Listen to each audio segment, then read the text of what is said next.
Brought to you here first. Wait till you see New York City from the Democrats now. What they're doing. Thank you for watching.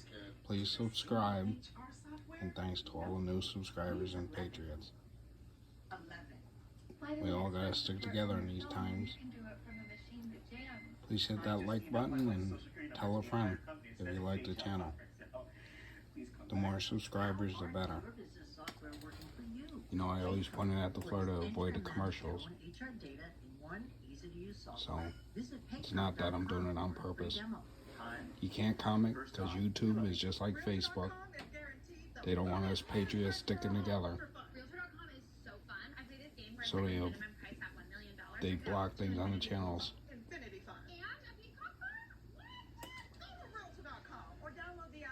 So the video is about subway surfers. This is what's going on in New York City. I'm from New York, but upstate New York, not downstate. I wouldn't go to New York City if you paid me. Not everyone can say that, but we can. The way these Democrats are running things. Real steel, find yours. I stay up where people are people, not animals. And get one free. Man, I love free classic footlong, free new footlong, and a footlong for free. It's this week only though, so let's see some hustle. Veteran homeowners, home values across the country are going up and up, but they can't keep climbing forever. If you want to turn your increased home equity into cash, act now. New Days veterans are taking out up to I know so many $60,000 commercials. or more Sorry. and lowering their monthly payments over $600 a month. In these times of rising prices, there's no better feeling than having cash in the bank. Call 1-888-504. Sooner or later, I'm gonna get a better camera where I can pause it, I'm not in perfect so we health, don't have to but I'm listen to willing these stay at commercials. home. I can do it with help from a prep cook, wardrobe assistant. Cable companies are and making enough money. stylist. They don't need no more advertisement. Plan. I mean, have you seen your bill lately? You're double dipping. Getting paid from your watching and a commercial. 100% drug-free supplement created by doctors to help people struggling with pain. Can 100% drug-free Relief Factor really help our own bodies prevent and even eliminate inflammation? Again, thank you for watching, and please subscribe if you haven't. And if you have, thank you. I ordered Relief Factor because I was having a lot of pain in my left hand and my right knee, to the point where I wasn't able to play golf anymore. You can't thank all of you. Son-in-law were coming down from Minnesota. Went from a small channel to we got 170 followers now. And in 2 days I could hold the club. Thank you to all you guys for subscribing. Wonderful. I've become a believer. Make our channel a little bigger. But now tens of thousands who ordered Together we can do it. at the discounted rate of just $19.95. Well, they aren't skeptical any longer. And just for that, I got a couple surprises in the future for you. Which is why I take Relief Factor every day. Just go to relieffactor.com or call. So you jumped on just in time. Here we go. Remember Mom's a kayak? Oh, I thought that was the end, but What? Kayak? another commercial. Excuse me? Do the research, Todd. Listen to me. Kayak searches hundreds of travel sites to find you great deals on flights, cars, and hotels. They're lying to you. What's they? Kayak? Open your eyes. Compare hundreds of travel sites at once. Kayak. Search one and done.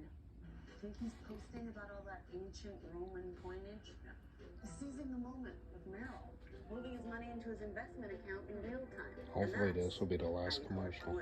Your money never stops working for you with Merrill, a Bank of America. Because believe me, it bothers me as much as you. There we go. Cops say he shoved a defenseless 62-year-old woman down a staircase. This is New York Why City. would taxpayer cash be going to pay the accused madman hundreds of dollars every single day? What? A live report on that just minutes away. First, a shocking report from the New York Post showing more than 1,500 NYPD officers have resigned or retired so far this year. I don't blame And them. that is an all-time high. Many officers Put the blame animals down anti-cop now. hate and progressive crime policies for their departures. Joining us now to talk about it is Darren Porcher, former NYPD lieutenant and a law enforcement professor at Pace University. Thank you so much for joining us, Darren. Can you just explain what's going on here? What's causing all of these resignations and retirements? Well, thanks for having me on. It's multifaceted. One of the things is there's no direction at the top. Eric Adams ran on a platform as being a prior practitioner in law enforcement, so we applauded the fact that we would experience precipitous drops in crime in the wake of a law enforcement practitioner being at the helm, being the New York City mayor. However, it's been unfortunate, but his strategy has not been successful, and the absolute obvious has not been in front of Eric Adams in terms of the deployment of personnel in places where we've experienced the most greatest meteoric rises in crime, nor do we have the omnipresence. And those two components are essential. And police officers understand that if we don't put those components in front of us and effectively address crime, that nothing is going to be done. So as a result, we have officers leaving. But what is he not doing? What are leaders not doing that you're saying needs to be done? The mayor needs to lend deference to the practitioners in law enforcement, the quote-unquote boots on the ground. The individuals that are closest to the problem are closest to the solution. The police commanders in these crime-ridden precincts understand what strategies or antidotes could be applied. You need to take that information and apply it to a crime control strategy, and that's not being done. And officers feel as if their efforts are fruitless. So as a result of that, coupled with that defund police movement that came under the de Blasio administration, they feel that their efforts are not working, therefore it's best to just move on and take another career as a result. Speaking of the defund police movement, there's an article saying that the Biden administration has hosted several activists from the defund movement, going over visitor logs and showing some of the people who've come in. Biden's White House hosted several defund the police activists over the past year. Visitor logs show aides have repeatedly met with anti-police activists.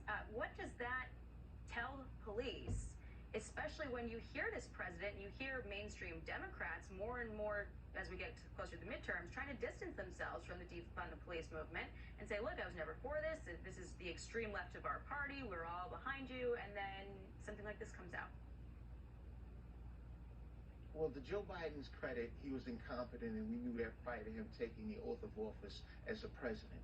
We have people like Alexandria Ocasio-Cortez from the extreme left of the Democratic Party that are driving the narrative of a crime control strategy. And when you look at the manifestation of the meteoric rise in crime numbers, it's clearly apparent that Joe Biden does not have his hands wrapped around what the problem is.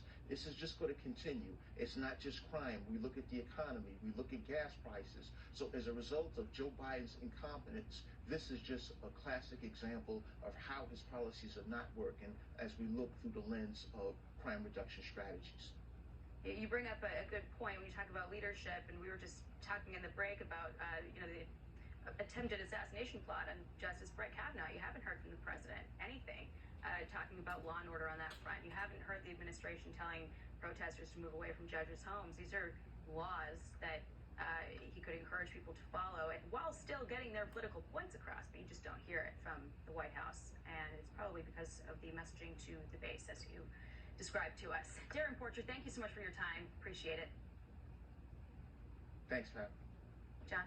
Jackie, speaking of not following the law, a nurse on her way to work was thrown down a staircase, and police say her attacker then stomped on her skull. So, taxpayers in Seattle might be surprised to learn that their tax dollars could soon help pay for treatment.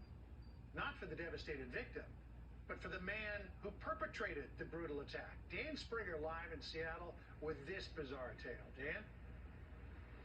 Yeah, John, it's shocking, especially when you see the video of this violent and senseless crime that happened here in Seattle a few months ago. Prosecutors say it's an open and shut case against Alexander J. Back in March, they allege J was caught on camera at a Seattle light rail station throwing a 62-year-old woman down the stairs for no apparent reason. They say he then kicked her.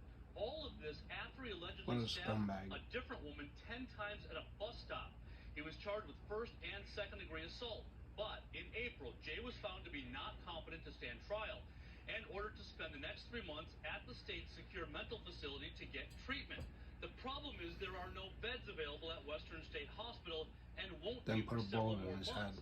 There are around 400 defendants in jails across Washington waiting for a bed so they can get treatment, so they can eventually stand trial. A court ruling last fall opened the door for the state to be found in contempt in cases like this for not providing defendants with a speedy trial. King County Judge Johanna Bender decided last week to punish the state for not treating Alexander J. and getting him competent to stand trial. She ordered the state to pay him $250 for every day he sits in jail waiting for a treatment bed. A spokesman for the Department of Social and Health Services says, quote, over the past 7 fiscal years, inpatient evaluations and competency restoration services have increased 87%. The backlog is so bad that it might not be until August that they can find a bed for Jay to get him treatment, to get him competent to stand trial. That would mean, John, the state could end up paying him $15,000 or more while he awaits the trial. And this is not his first time around the law. He has had at least a dozen different convictions dating back to 2000. John? Thanks for watching. Problems there in Seattle.